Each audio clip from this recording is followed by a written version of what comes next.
Hi అండి, welcome back to my channel Chinnu's kitchen. ఈరోజు మనము పులిహోర అయితే ప్రిపేర్ చేసుకుందామండి. అచ్చం మనకు గుడిలో వచ్చే టేస్ట్ ఇంట్లో కూడా రావాలంటే ఏ విధంగా ప్రిపేర్ చేసుకోవాలో నేను చూపిస్తానండి. వీడియోని అయితే ఎక్కడ స్కిప్ చేయకుండా కంటిన్యూ అయితే చేయండి. ఒక పెద్ద నిమ్మకాయ సైజ్ అంత చింతపండుని తీసుకొని నానబెట్టేసుకోవాలి. హాట్ వాటర్ వేసి త్వరగా నానాలంటే హాట్ వాటర్ వేసుకోవాలి, లేకపోతే మనము కూల్ వాటర్ వేసుకుని కూడా నానపెట్టేసుకోవాలి. ఒక అరగంట నానపెట్టేసుకొని పక్కన పెట్టేసుకోవాలి. ఇప్పుడు స్టవ్ పైన పెనం పెట్టుకొని అందులో మనము శనగపప్పు, మెంతులు, మినపప్పు, నువ్వులు, ఎండుమిర్చి, జీలకర్ర, మిరియాలు, ధనియాలు వీటన్నింటిని కూడా వేసుకొని దోరగా వేయించుకోవాలి. ఈ విధంగా వేయించుకోవడం వలన మనకు మంచి వాసనతో పాటుగా మంచి రుచి కూడా వస్తుంది.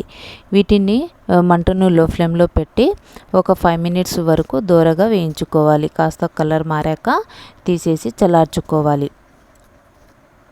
ఇప్పుడు ఒక మిక్సీ జార్ తీసుకొని వీటన్నింటిని కూడా అందులో వేసి మెత్తగా గ్రైండ్ చేసి పెట్టుకోవాలి. ఈ విధంగా గ్రైండ్ చేసి వేసుకోవడం వలన మనకు మంచి రుచి అనేది వస్తుంది, కాబట్టి ఈ విధంగా వేసుకోండి, చాలా బాగుంటుంది. ఇప్పుడు స్టవ్ పైన ఒక కడాయి పెట్టి అందులో 2-3 టేబుల్ స్పూన్ దాకా ఆయిల్ని వేసుకోవాలి. అందులో 2 టేబుల్ స్పూన్ దాకా పల్లీలను వేసుకోవాలి. అందులోనే ఒక 5-6 జీడిపప్పులను వేసుకొని రెండింటిని కూడా దూరగా కలర్ మారేంత వరకు వేయించుకోవాలి. ఇవి కాస్త వేగిన తర్వాత పక్కన తీసేసి అదే ఆయిల్లో ఇప్పుడు శనగపప్పు 1 టేబుల్ స్పూన్, మినపప్పు 1 టేబుల్ స్పూన్, ఆవాలు 1 టేబుల్ స్పూన్, జీలకర్ర 1 టేబుల్ స్పూన్ దాకా వేసి బాగా వేయించుకోవాలి. ఇప్పుడు అందులోనే పచ్చిమిరపకాయలను సన్నగా కట్ చేసి పెట్టుకొని కరివేపాకును కూడా వేసి కలుపుకున్న తర్వాత ఇప్పుడు అందులోనే మనం ముందుగా నానపెట్టుకున్న చింతపండు రసాన్ని వేసుకొని మంటను హై టు లో ఫ్లేమ్లో పెట్టి తిప్పుతూ ఉండాలి. రసం కాస్త గుజ్జులాగా మారేంత వరకు ఉడకబెట్టుకోవాలి. ఈ విధంగా కాసేపు మనము ఉడికించుకున్న తర్వాత రసం కాస్త దగ్గరగా గుజ్జుగా తయారవుతుంది. ఇప్పుడు అందులోనే 1 టేబుల్ స్పూన్ దాకా పసుపు, అదేవిధంగా టేస్ట్కి తగినంత సాల్ట్ని వేసుకోవాలి. అందులోనే మనం పొడి చేసి పెట్టుకున్న మిశ్రమాన్ని ఇందులో వేసి బాగా కలిపేసుకోవాలి. ఈ విధంగా కలిపిన తర్వాత మనం ముందుగా రెడీ చేసి పెట్టుకున్న వేడి అన్నంని ఇందులో వేసుకోవాలి.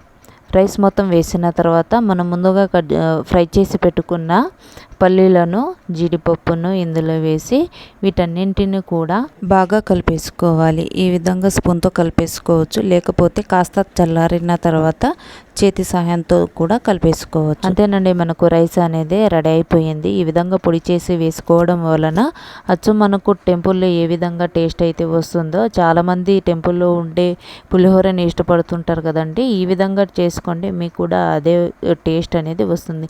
ఇప్పుడు వీటిని తీసుకొని ఒక ప్లేట్లో సర్వ్ చేసుకుందాం. అంతేనండి, వేడివేడిగా మనకు పులిహోర అయితే రెడీ అయిపోయింది. ఈ రెసిపీ కన్నా మీకు నచ్చినట్లయితే మీరు కూడా ఇంట్లో చేయండి. ఏ విధంగా వచ్చిందో మాకు కమెంట్ రూపంలో కమెంట్ చేయండి. అదేవిధంగా మీ ఫ్రెండ్స్ అండ్ ఫ్యామిలీకి షేర్ చేయండి. మా ఛానల్ కన్నా మీకు నచ్చినట్లయితే ప్లీజ్ ఛానల్ని సబ్స్క్రైబ్ చేయండి, లైక్ చేయండి. Thank you.